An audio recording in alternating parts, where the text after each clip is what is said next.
আসসালামু আলাইকুম। ভিডিওর শুরুতেই আল্লাহ তাআলার শুকরিয়া আদায় করে নিচ্ছি। আলহামদুলিল্লাহ আমরা গ্রামে থাকি, আল্লাহ তাআলা আমাদেরকে গ্রামে রাখেন। ইদানিং আমরা বেশ কিছু ট্রেন্ডও দেখতে পাচ্ছি যে মানুষ বলছেন যে আপনার যদি জায়গা থাকে, আপনার যদি সামর্থ্য থাকে তাহলে আপনি শহরে থাকুন, গ্রামে যাবেন না।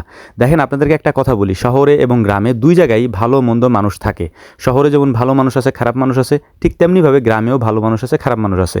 আমরা শুকরিয়া আদায় করি আল্লাহ তাআলার এই কারণেই, কারণ গ্রামে থাকার মধ্যে একটা মজা আছে, গ্রামে থাকার মধ্যে একটা আনন্দ আছে, যেইটা আসলে মূলত আপনি যদি আপনার মতো করে থাকতে পারেন তাইলে আপনি সেটা বুঝতে পারবেন। কিন্তু গ্রামে থাকতে গেলে অবশ্যই এক জায়গায় যখন মানুষ থাকবে, শহরের মানুষ সব এক জায়গায় থাকে না, মানে এক একজন এক এক জায়গার মানুষ, তাই তাদের মধ্যে কথাবার্তা কম হয়, ঝগড়াঝাটি কম হয় এবং সব ধরনের ঝামেলাও কম হয়। গ্রামের মানুষ যখন ছোটোবেলা থেকে একেবারে মানে শৈশবকাল থেকে তারা একসঙ্গে থাকে, বড় হয়, তাদের মধ্যে একটু ঝই ঝামেলা হবে, এটাই স্বাভাবিক। তবে গ্রামে থাকার মধ্যে একটা সুবিধা আছে, এখানে থাকতে গেলে আপনাকে সমাজবদ্ধভাবে থাকতে হবে এবং এখানে কোনো জিনিস আপনি মানে অসামাজিক কোনো কাজ করতে গেলে অবশ্যই আপনাকে তোপের মুখে পড়তে হবে এবং আপনি সেটা করতে পারবেন না, যেটা শহরে করা খুব সহজ। আপনি চাইলে এই গ্রামে একটা মেয়েকে নিয়ে রাস্তা দিয়ে হাঁটতে পারবেন না হাত ধরে, যেটা শহরে খুব ইজিলি আপনি করতে পারবেন। যাই হোক, গ্রামে সব থেকে বেশি ঝামেলা যেটা নিয়ে হয় সেটা হচ্ছে জায়গা জমি। যদি জায়গা জমি আপনার থাকে বা বাপ চাচার থাকে বা বাপ দাদার থাকে, তাহলে বাপ চাচাদের সাথে, গ্রামের লোকজনদের সাথে জায়গা জমি নিয়েই আপনার বেশিরভাগ সমস্যাগুলো হবে। আপনি দেখতে পারবেন যে জায়গা জমি নিয়ে এগুলাই হয়। তো এই বিষয়গুলো নিজেরাই সলভ করা যায় এবং অনেক ক্ষেত্রে সমস্যা হয়, এটা আমি মানি। কিন্তু ঢালাওভাবে এটা বললে ভুল হবে যে আপনার আপনার যদি সামর্থ্য থাকে আপনি শহরে জায়গা কিনুন। যাই হোক, এটা যার যার পার্সপেক্টিভ থেকে আলাদাভাবে বলা যায়, এটা আমরা মানি। যাই হোক, আমরা আজকে মূলত করতেছিলাম হচ্ছে সেটা আপনাদেরকে বলার চেষ্টা করি। আমাদের গাছে বেশ কিছু ডৌয়া ছিল, যেহেতু এখন সিজন প্রায় শেষের দিকে, আমরা ডৌয়াগুলোকে পাড়ার চেষ্টা করতেছিলাম এবং এই ডৌয়াগুলোকে পাড়ার পরে আমরা এগুলাকে ভেন্না বলি, ভেন্নার ডাল দিয়ে তারপরে হচ্ছে আমরা এগুলাকে পাকানোর চেষ্টা করবো আজকে। কারণ এই ডৌয়াগুলো আসতে যদি আমি রেখে দিই তাহলে আস্তে আস্তে পাকতে গেলে হয়তো একটা পাকবে, দুইটা পাকবে, এরকমভাবে ভাবে পাকতে গেলে দেরি হবে আর কি। তো সবগুলোকে যদি একসাথে পাকাই তাহলে সবগুলো একসাথে পাকবে। তো একসাথে পাকানোর জন্য আমার এটা মূলত করতে হবে। প্রথমে আমি কিছু খড় নিয়ে নিছি, খড়ের পরে এই যে এখানে ডোয়াগুলোকে আমরা দিয়ে দিব, তারপরে এই জায়গায় হচ্ছে ডোয়াগুলো দেওয়ার পরে ওই পুনরায় আবার আমরা ওই ভেন্নার ডাল দিব, ডাল দিয়ে তার উপরে আবারও দিব হচ্ছে খড় দিয়ে এটাকে একটা বদ্ধ জায়গায় আটকায় রাখবো এবং ইনশাআল্লাহ 2-1 দিন পরে এটা পুরোটা পেকে যাবে আর কি।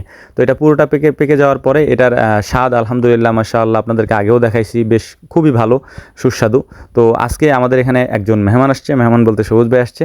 তো সবুজ ভাই আসার কারণে ওই আসলাম ছিল আমাদের এখানে, তা আসলামরে বললাম যে ঠিক আছে, মেহমান আসছে, তাকে আমরা কিছু ডাব পেরে আপ্যায়ন করি আর কি।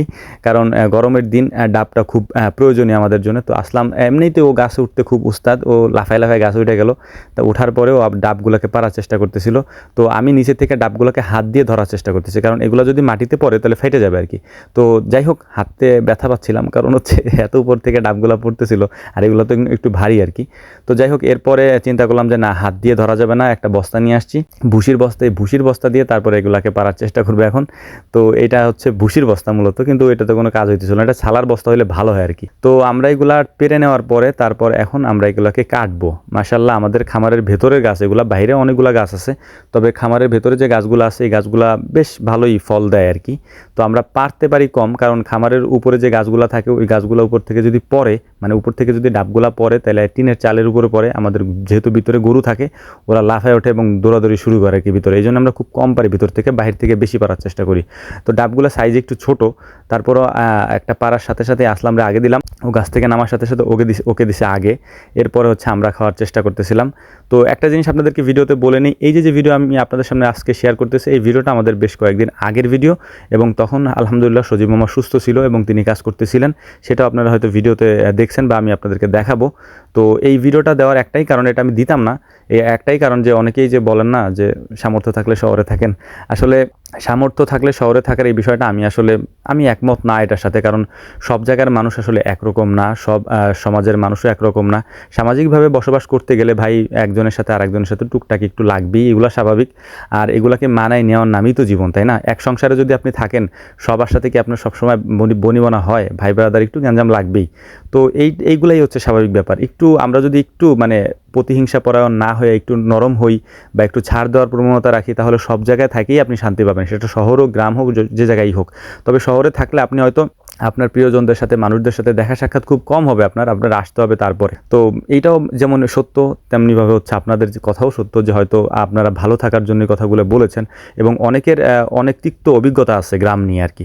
তো তো এই কারণে অনেকে রাগে ক্ষোভে কথাগুলো বলেন। তারপরেও আমাদের সবারই উচিত ছাড় দেওয়ার মন মানসিকতা থাকলে যে কোনো জায়গায় আপনি থাকতে পারেন, যে কোনো জায়গায় আপনি আল্লাহ তাআলা আপনার জন্য ভালো বাসস্থান তৈরি করে দিতে পারেন। এটার জন্য আমাদের শুকরিয়া আদায় করা উচিত। আল্লাহ তাআলা আমাদেরকে যেখানেই রাখেন ভালো রাখেন, সুস্থ রাখেন, আপনাদেরকেও যেখানে রাখুন সুস্থ রাখুন, ভালো রাখুন। তবে অবশ্যই গ্রামে গেলে গ্রামের মানুষদের সাথে মিশবেন, কথা বলবেন এবং তাদের সুখ দুঃখের সময় একটু পাশে থাকার চেষ্টা করবেন।